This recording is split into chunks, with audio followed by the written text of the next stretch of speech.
Mami Belsie ay pumagitna na sa isyu patungkol kay Coco Martin at Yasi Pressman. Halos hindi na matapos-tapos ang isyu tungkol sa controversial couple na sina Coco Martin at Yasi Pressman.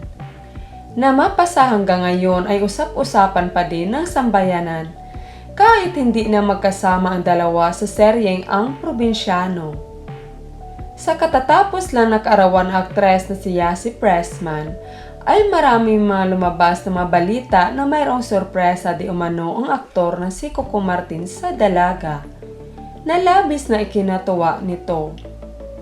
Mayroon ding sumalungat sa nasabing balita, ayon sa kanila walang sorpresa ang aktor sa aktres.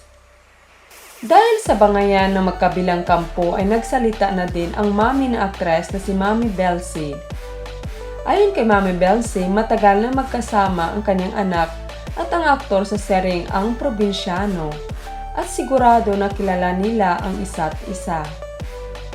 Dagdag pa nga niya, okay sa kanya kung talagang may relasyon ang dalawa dahil makita na mabait at maalaga ang aktor at sigurado na sa mabuting kamay ang anak niyang si Yasi Pressman. Subalit ayon kay Mami Belsie, ang anak niya na si Yasi Pressman lamang ang makapagdesisyon sa kanyang love life. Kaya bilang nanay ay susuportahan niya ito kung ano ang desisyon at kung ano ang makapagpasaya sa aktres. Alam na aktres di umano ang tama at hindi papatol ang kanyang anak kung totoong mayroong anak at asawa ang aktor. Dahil mabait at may takot sa Diyos si Yasi Pressman at mapagmahal sa kanyang pamilya.